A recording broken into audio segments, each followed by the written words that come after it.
நம்ம regular customer வீட்டுக்கே வந்து ஒரு இமேஜ் காட்டி எனக்கு இந்த மாதிரி தான் வேணும் சிஸ்டர் பண்ணி கொடுக்குறீங்களா அப்படின்னு சொல்லி கேட்டிருந்தாங்க. எனக்கு கூட பார்க்கும்போது எனக்கு ஒரு மாதிரியாக இருந்தது. இது பண்ணினா எப்படி இருக்குமோ அப்படின்னு சொல்லிட்டு ஆக்சுவலி அவங்க இமேஜ் தான் காட்டினாங்க. அதுலேயே பார்க்குறதுக்கு எனக்கு கொஞ்சம் வந்துட்டு பிடிக்காத மாதிரி தான் இருந்தது. சரி கஸ்டமர் கேட்டுட்டாங்க, அவங்க கேட்ட மாதிரி தான் பண்ணணுமே அப்படின்னு சொல்லிட்டு நானும் வந்துட்டு சரி அப்படின்னு சொல்லிட்டேன். அவங்க வந்துட்டு ஆனால் Black ஃபாரஸ்ட்டில் கேட்டிருந்தாங்க. பட் நான் என்ன சொன்னேன்னா, Black ஃபாரஸ்ட்டில் பண்ணால் இந்த மேலே போடுற ரெட் கலர் க்ரம்ஸ் வந்துட்டு பண்ணுறதுக்கு நான் தனியாக ஒரு பேட்டர் ரெடி பண்ணுற மாதிரி இருக்கும். ஸோ நம்ம வந்துட்டு ரெட் வெல்வெட் ஃப்ளேவர் போயிடலாம். ஸோ தட் எனக்கு வந்துட்டு மேலே அந்த க்ரம்ஸுக்கு ரெட்டும் கிடச்சிரும். சைடில் வந்துட்டு நான் ஃபுல்லாக சாக்லேட் போட்டு கொடுத்துட்றேன் உங்களுக்கு அப்படின்னு சொல்லிட்டு. எதுவாக இருந்தாலும் ஓகே சிஸ்டர் நீங்கள் பண்ணிடுங்க அப்படின்னு சொல்லியிருந்தாங்க.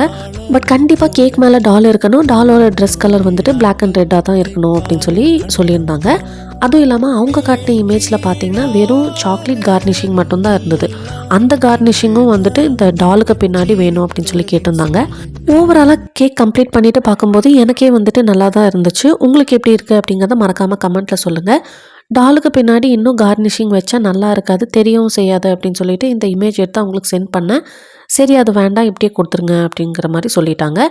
கூடவே எனக்கு வந்துட்டு ப்ரௌனி ஆர்டரும் இருந்தது கொரியர் பண்ணுறதுக்காக. அதையும் கம்ப்ளீட் பண்ணி முடிச்சுட்டேன். வீடியோ பிடிச்சிருந்தா லைக் பண்ணிக்கோங்க. தேங்க்ஸ் ஃபார் வாட்சிங். டாடா.